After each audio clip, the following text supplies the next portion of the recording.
Hello there, people of the internet. I'm out here at the new gun range. Would not be out here if it was not for you guys supporting the channel. Patreon and Utreon below. Go get yourself a shirt. Bunch of links down below. You can do one-time donations through that shirt store, etc., etc. Or email me. We'll talk about if you want to send me anything that I can utilize on this channel. So all that being said, I got some Turkish 8mm Mauser ammunition. These are 150 grain projectiles that'll travel at approximately 3,000 or so feet per second. This is a full power rifle cartridge. That is a lot of power going down range. Now that being said, sometimes that's too much power. I know one of the big arguments that a lot of people make whenever it comes to whether or not they want to use a full power cartridge versus something like a 223-556 or any other intermediate cartridge is that the 223-556 just does not have enough oomph behind it, and they want to have something that has more power so they can immediately drop whatever it is that they're firing at. And yeah, I guess depending on what it is that you're going after, that does make sense. However, that being said, if all you're going after is two-legged critters, then it does not make sense at all. A full-powered rifle cartridge like this right here, unless you're going up against some sort of armored target, is simply going to be unnecessary. The reason why these rifles were chambered in full-power rifle cartridges like this way back in the day, like for example, basically World War II era and earlier. Yeah, World War II era and earlier, or would it be later? World War II era and before. The idea was that you would have your machine guns in a full power cartridge, and then you would base your riflemen around that machine gun, and the machine gun would do most of the heavy lifting. So to simplify logistics, everybody would just utilize the same full power rifle cartridge. However, a full power rifle cartridge against a soft humanoid target or some sort of equivalent target such as that is simply too much power, too much energy than what is really necessary to be able to put down that threat. As a good little example, let me go ahead and set this aside real quick. I have actually found this on the range. I'm going to use it for filming here. This is a 223-556 round green tip round. This right here is an intermediate cartridge, and this right here is a full power 8mm Mauser round. That is a significant difference. If you have, maybe not the 55 grain and 62 grain projectiles, especially out of a 16-inch barrel, but if you have like a 77 grain projectile or one of those heavier 223-556 rounds that is designed to really lay waste to whatever soft target it hits, that is a tremendous amount of energy transfer onto your target, and it does a tremendous amount of destruction to a soft target. So this right here is definitely adequate enough to be able to put down whatever it is that you're firing at, assuming what you're firing at has the capacity and the knowledge to be able to fire back.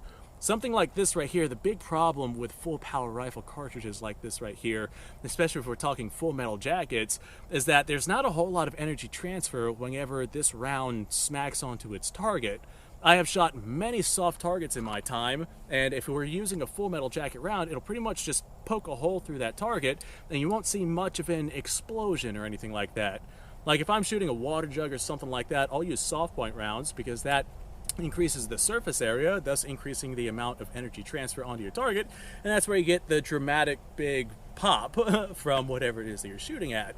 You don't get that with a full metal jacket round. And even if you did get the maximum amount of energy transfer from your full power rifle cartridge, the amount of energy transfer from a much smaller round would still be adequate enough to be able to handle the job that you need to handle.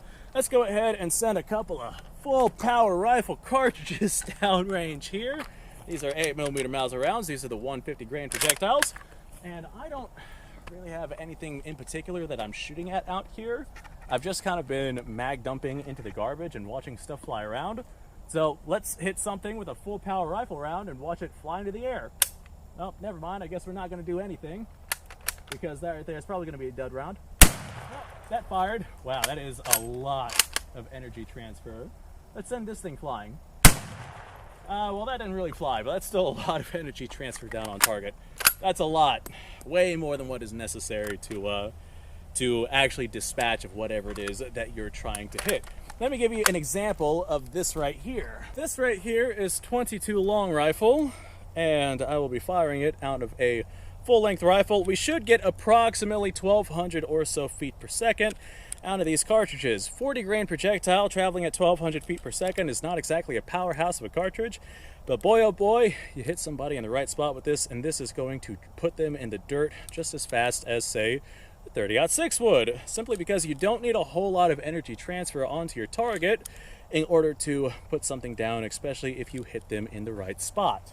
This is old ammo, probably older than I am at this point, so I'm just going to go ahead and send a couple of these rounds downrange. No guarantee this will actually cycle through this thing though. Let's hit the microwave a few times.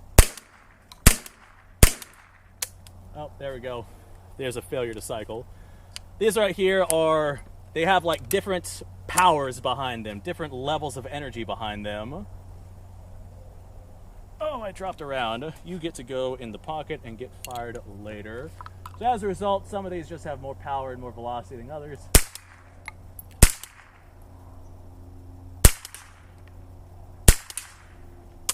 Okay, there we go.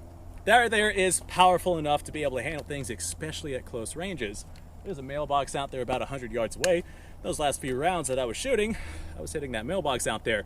If that was some sort of organic matter, then it would probably end up going down after getting hit with that 40 grain projectile 22 long rifle.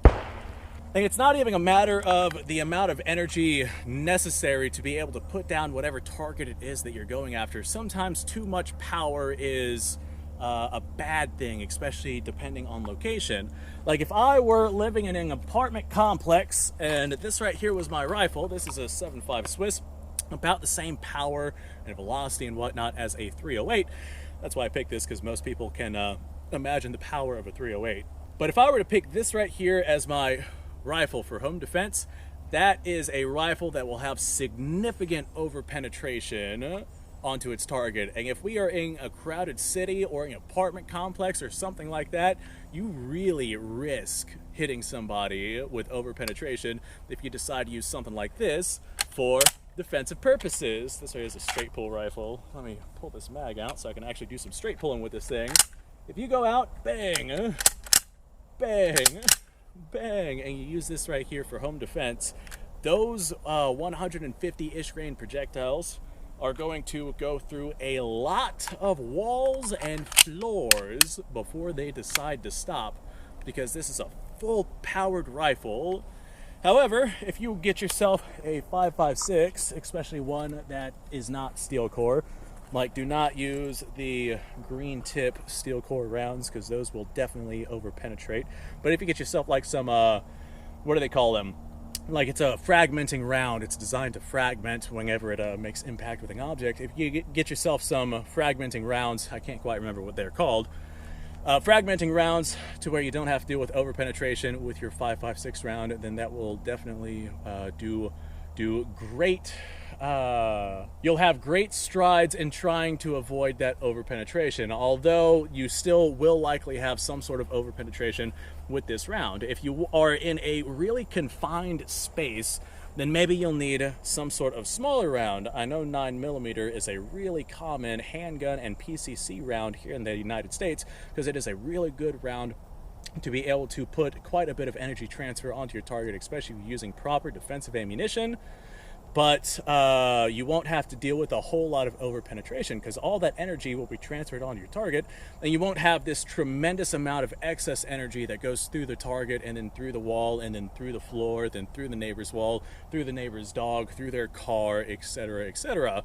I put full power rifle rounds through a car on a gun range that I have up north, and I'm telling you right now, those rifle rounds absolutely smoke right through that car. Whenever I'm firing like handgun rounds or lead rounds or something like that, something that's designed not to completely go through something like a full metal jacket, then it does a much better job at not over penetration. Over penetration is definitely a big deal. So yeah, sometimes too much power is simply too much power, and there's nothing that you can do about that. So that's my 2 cents on this particular topic. I'm going to go ahead and end this video here. Thanks for watching, folks. I appreciate your time. Like, subscribe, share. Description below has a link to all sorts of stuff. That sun is getting mighty bright.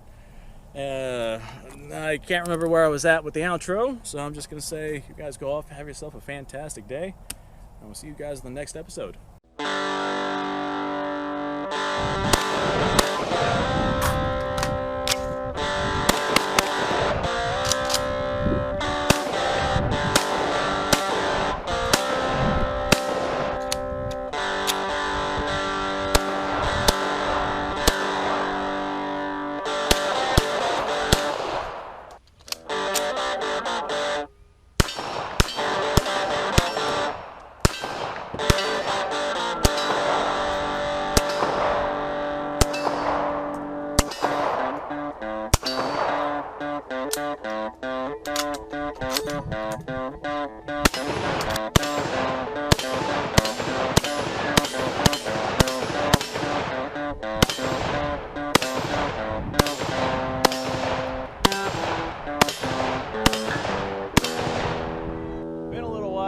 I've done this.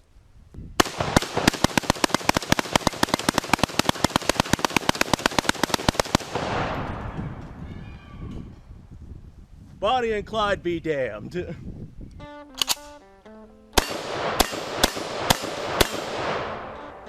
poor man's Garen.